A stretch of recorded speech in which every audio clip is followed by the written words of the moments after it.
पोसले कुकुर काटेला या कहावत सादरी भाषा में है। इसका मतलब है कि जिस पालतू कुत्ता को दिन रात आप खिला पिला रहे हैं वह कुत्ता पक्का एक दिन आपको काटेगा।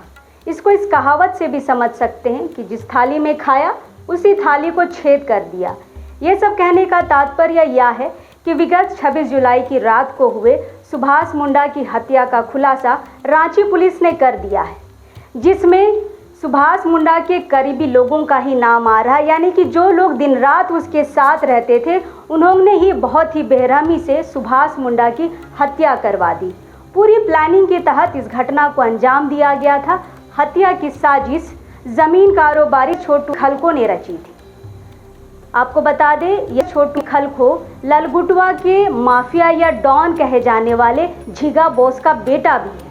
छोटू खलको ने रांची हुरहुरी के निवासी और कुख्यात शूटर बबलू पासवान को सुभाष मुंडा की हत्या करने के लिए 15 लाख रुपए की सुपारी दी थी और एडवांस में 5 लाख रुपए भी दे दिए थे। इसके बाद बबलू ने बिहार से 2 शूटरों को बुलाया और 26 जुलाई की रात को दलादली स्थित ऑफिस में सुभाष मुंडा की हत्या करवा दी। जब हत्या के कारणों को खंगाला गया तो पता चला कि नगरी पेट्रोल पंप के पास स्थित 119 डिसमिल पर 4 दीवारी का काम चल रहा था, जिसे छोटू खलको अपने गुर्गों के साथ मिलकर करवा रहा था।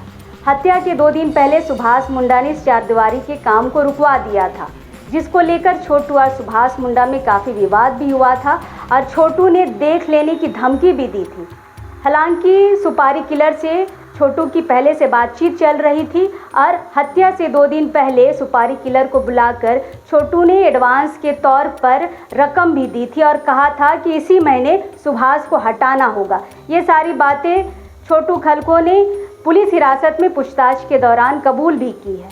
सूत्रों की माने तो सुभाष मुंडा ज़मीन का कारोबार रातू गुड़ू के रहने वाले 2 सगे भाई विनोद महतो और बसंत महतो के नाम पर करते थे। पिछले 10 सालों से दोनों भाई साये की तरह सुभाष मुंडा के साथ रहते थे। आप इसे ऐसा समझ सकते हैं कि सुभाष मुंडा इन दोनों भाइयों पर आंख बंद करके भरोसा करते थे, लेकिन आखिर में दोनों लालच में आ गए, पैसे की लालच में आ गए और दोनों छोटू खलको के साथ हो लिए।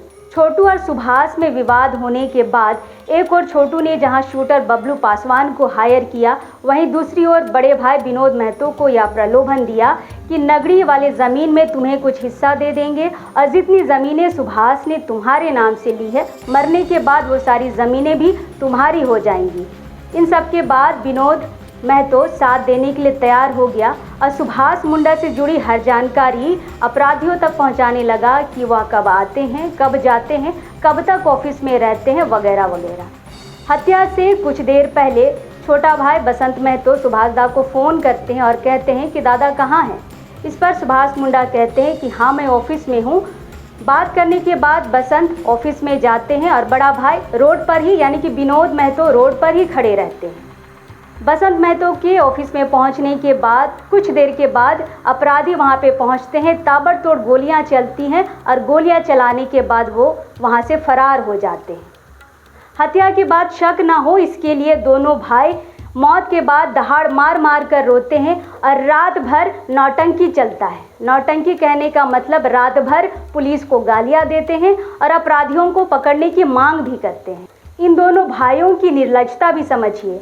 सुभाष मुंडा की हत्या के बाद ये दोनों भाई उनके घर आते जाते रहे, परिवार वालों से मिलते रहे, यहाँ तक कि रातू तिलता बगीचा में हुए कैंडल मार्च में शामिल भी हुए और श्रद्धांजलि भी अर्पित की। लेकिन उनकी नौटंकी ज़्यादा दिन तक नहीं चल सकी और महज हत्याकांड के 7-8 दिनों में ही यह दोनों भाई अभी पुलिस की गिरफ्त में हैं। जहाँ तक बबलू शूटर की बात कहें तो रांची, सिमडेगा, गुमला के अलावा उड़ीसा के सुंदरगढ़ और राउरकेला में 5 दर्जन से अधिक केस इस पर दर्ज हैं।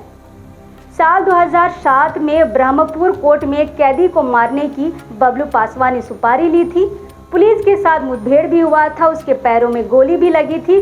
उसके बाद जेल में रहा यह व्यक्ति अब जमानत पर बाहर था लिया है और ये तीनों अपराधी अभी पुलिस की गिरफ्त में हैं। लेकिन बाकी बचे बबलू पासवान और उसके साथी अभी फिलहाल पुलिस की गिरफ्त से बाहर है, लेकिन पुलिस लगातार छापेमारी कर रही है।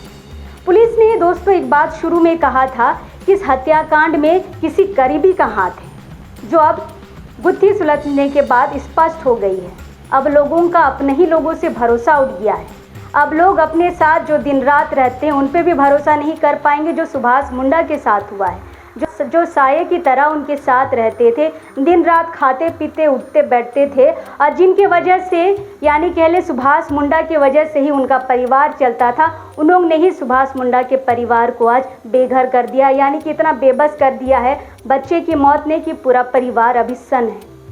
फिलहाल गुत्थी सुलझ चुकी है, जो अपराधी है वो सामने आ चुके हैं। दुनिया जिसे जानना चाहती थी कि आखिर वजह क्या है इस हत्याकांड के पीछे, उसकी वजह अब सामने आ गई है। और वजह सुनकर जो भी लोग हैं जो सुभाष मुंडा को जानते थे, मानते थे, बहुत प्यार करते थे, सारे लोग शायद अब इस अपराधी को, जो भी अपराधी निकल के आए हैं, इसको मानने पे भी अब लोगों को थोड़ी सी इसमें झिझक कह ले, क्योंकि सारे जो उनके साथ रहते थे लोग उनको भी जानते थे। फिलहाल रांची सीनियर एसपी के यहाँ प्रेस कॉन्फ्रेंस भी किया गया है। सारे अपराधियों को सामने लाकर गुत्थी के बारे बताया भी गया है कि आखिर वजह क्या थी। फिलहाल सारी चीज़ें हमने आपको बता दी है कि किस तरह से सुभाष मुंडा की हत्या की गई, किस तरह से प्लानिंग की गई और क्या वजह थी। हम हैं, बाकी खबरें भी आपको दिखाएंगे, लेकिन सुभाष मुंडा से जुड़ी शुरू से हमने खबरें दिखाई है, तो हमें लगा ये आखिरी एपिसोड हमें आपको खुलकर बताना होगा कि किस तरह से इस हत्याकांड की प्लानिंग की गई थी। हम हैं अभी इस वक्त, बाकी खबरों के लिए हमारे साथ बने रहिए। अभी इस वक्त के लिए जोहार है।